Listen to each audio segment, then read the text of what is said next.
ঠিক এই অবস্থায় কিন্তু আসলে একটা জাতীয় নির্বাচন সম্ভব নয় বাংলাদেশে, আমি মনে করি। আমাদের তো গণঅভ্যুত্থানের শুরুতে বা পরেও খুব পরিকল্পনা ছিল না যে আমরা সরকার গঠন করব বা আমরা নিজেরাই সরকারের পার্ট হব। এটা প্রেক্ষাপটে আমাদের উপরে এই দায়িত্বটা এসেছে নেতৃত্বের কারণে।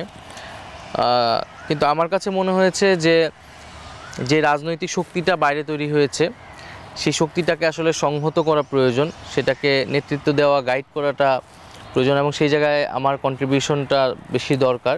এটা শুধু দল বা গোষ্ঠী কোনো স্বার্থের জায়গা থেকে না, বরং একটা ন্যাশনাল ইন্টারেস্টের জায়গা থেকে এই মুহূর্তে বাংলাদেশে আরেকটি রাজনৈতিক দল গড়ে তুললে এটা এই প্রজন্মের আকাঙ্ক্ষাকে ধারণ করতে পারবে এবং আমাদের যে গণতান্ত্রিক উত্তরণের কথা আমরা বলতেছি সেই ক্ষেত্রে সহায়ক হবে। তারা বলতেছে প্রথম রিপাবলিককে প্রয়োজনীয়তা শেষ হয়ে গিয়েছে কিনা, কেন আমাদের দ্বিতীয় রিপাবলিকের কথা বলা লাগতেছে। তা আমরা বলতেছি যে আমাদের যে বিদ্যমান সংবিধান, যে বিদ্যমান রিপাবলিক, তার অধীনেই কিন্তু একটা ফ্যাসিজম তৈরি হয়েছে। গত 54 বছর তার অধীনেই বারবার গণতন্ত্র মুখ থুবড়ে পড়েছে, এবং সর্বশেষ এরকম একটি গণহত্যার মতো ঘটনা সংঘটিত হয়েছে। আমাদের এই সংবিধান কিন্তু আমাদের মানবাধিকার রক্ষা করতে পারে নাই, গুম হয়েছে মানুষ, আমাদের ভোটাধিকার রক্ষা করতে পারে নাই। ফলে সংবিধানের প্রতি জনগণের সেই আস্থা নেই। ফলে আমাদের নতুন করে যদি আমরা সেই আস্থা তৈরি করতে চাই, আমাদের সেই সাংবিধানিক ভিত্তি পরিবর্তন আসলে প্রয়োজন।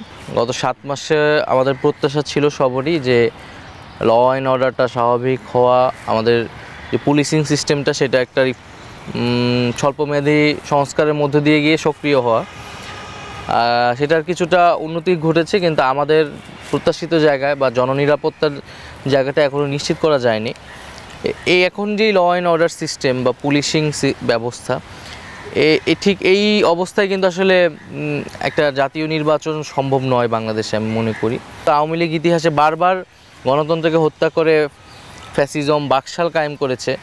বাংলাদেশে তাদেরকে তৃতীয়বার সুযোগ দেওয়া উচিত নয়, যেহেতু গণতন্ত্রের যে কোর প্রিন্সিপালগুলো সেটার সাথেই তারা আসলে একমত নয়। তারা একটা সন্ত্রাসী সংগঠনে পরিণত হয়েছে, ফ্যাসিস্ট সংগঠনে পরিণত হয়েছে।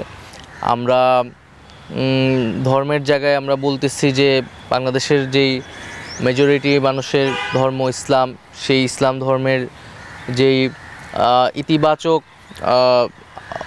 আদর্শটা রয়েছে, তার যে সাম্য এবং ইনসাফের কথা রয়েছে, সম্প্রীতির কথা রয়েছে, সেই মূল্যবোধকে আমরা ধারণ করি। কিন্তু আমরা একটা সার্বজনীন রাজনীতি আমরা করছি, যেখানে সকল দলমতের অংশগ্রহণ হবে। মেটা গোল সেটা আমরা বলেছি যে আমরা একটা সেকেন্ড রিপাবলিক দেখতে চাই বাংলাদেশে, যেটা কেবল সরকার নয়, একটা শাসন কাঠামোর পরিবর্তন হবে, সাংবিধানিক পরিবর্তনের মধ্যে দিয়ে সেটা সূচনা হবে। আমরা আমাদের জাতীয় অর্থনীতির পুনর্গঠনের কথা বলেছি। আমরা কোন ধরনের অর্থনীতি চাই, যে লুটেরা অর্থনীতির পরিবর্তে এক ধরনের এখানে দেশীয় অর্থনীতির বিকাশ ঘটানো। আমরা এক ধরনের সাংস্কৃতিক বহুত্বের কথা বলেছি, ধর্মীয় সহনশীলতার কথা বলেছি।